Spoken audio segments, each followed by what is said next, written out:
Big 12 power rankings after week 11 and some shakeups to the mix. And it's going to get interesting because the Big 12 is so close and compact together right now. And so many teams are still fighting for bowl eligibility. It's great to see what's going to happen. And then there's some other storylines to no fault of their own. They're about to start playing out as well, which will even put a bigger spin. And it's why college football is awesome in the way it is. Down to 14 is Baylor. Up to 13 at 3-7.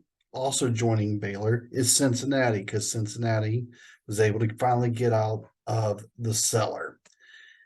Remember how last week when I said, I don't think I'm just going to leave TCU in their spot and not move them the rest of the season? Well, that didn't happen because I pushed them down to 12. They are 4-6. They're on the verge of elimination. They have to go 2-0 in the 2 remaining weeks to become bowl eligible. Honestly, at this point, I'm not liking their chances. And what a big difference a year makes. And when you graduate off, this is what happens. At 11, Houston, 4-6. Their backs are also against the wall. It's going to be interesting to see how they play out if they can get a win 2 consecutive times to be for themselves to become bowl eligible. Down to 10 and dropping fast. I think they started off, it feels like they started off 5-0, and now they're 5-5. BYU, you still have 2 chances to get 1 win. I'm not liking the chances at all. I don't think BYU's going bowling this year. I'm sorry, but the way it's been looking lately, it's just in free fall mode. Up to number 9, UCF. That's the Gus Malzahn win. All right. If you know Gus Malzahn and if you know his style, he wins on the road as an underdog, as in big games. Okay, he wins on the road as an underdog, and he wins at home as an underdog in big games. He loses at home and on the road in little games, and that's Gus in a nutshell. So the win loss does not surprise me. The absolute blowout margin does surprise me. UCS 5-5. They got 2 games to get 1 win. One of those games is next week or this upcoming weekend, where they now are the road team at Texas Tech, who's number 8.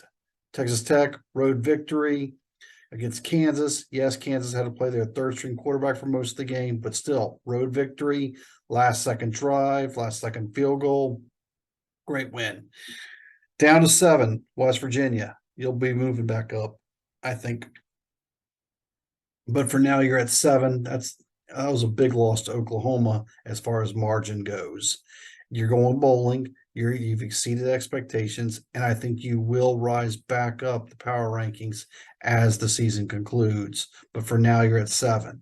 At 6 and probably moving south is Iowa State. Hey, congratulations, Iowa State. I had you preseason near the very bottom. I did not have you going to a bowl game. I only had you winning like 4 games. You're already at 6. You got 2 games to go. We'll see if you do or not, but regardless, you've clinched a bowl game, and that's something to be proud of. Down to 5, Kansas. Yeah, I don't know the status yet of Bean or not, and much less Daniels. So you're 7-3. What a remarkable season. Remember how earlier I was saying about those storylines to play out? Well, now your name is getting dragged through mud because your head coach is actually competent and on the rise, and people are liking what they see, and they figure, hey, if you can do this for Kansas, what can you do for us? Well, there's a lot of coaching vacancies that have taken place in the past 72 hours, and Kansas's Lance Leipold is amongst the few names being mentioned. Now people are whipping out names everywhere. Okay, that's not to be not expected.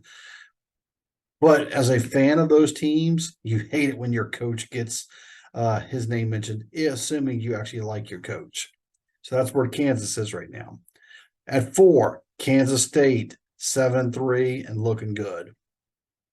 Down to 3 is Oklahoma State. Okay. The Pokes, yeah. I am not surprised that you lost because It's an exhale game. It was the perfect storm for UCF. You won an emotional, hard fought game, bedlam, last time ever at home. And then the very next week you have to go on the road to Orlando, and we're there in desperate situations. So the fact that you lost doesn't surprise me. The score by which you lost, yeah, I'm a little surprised by that. And two, Oklahoma. Okay, the Sooners are trying to get themselves back into the Big 12 championship game and to play, yes, our one for the Big 12 power rankings, Texas. Now, Texas needs to win out and then get some help so that they can try to get themselves into the college football playoffs. So much storylines to play out over the final 2 weeks of the regular season and into the conference championship weekend. There's my thoughts. Hit the follow back, hit the like, and comment below. Thanks for watching.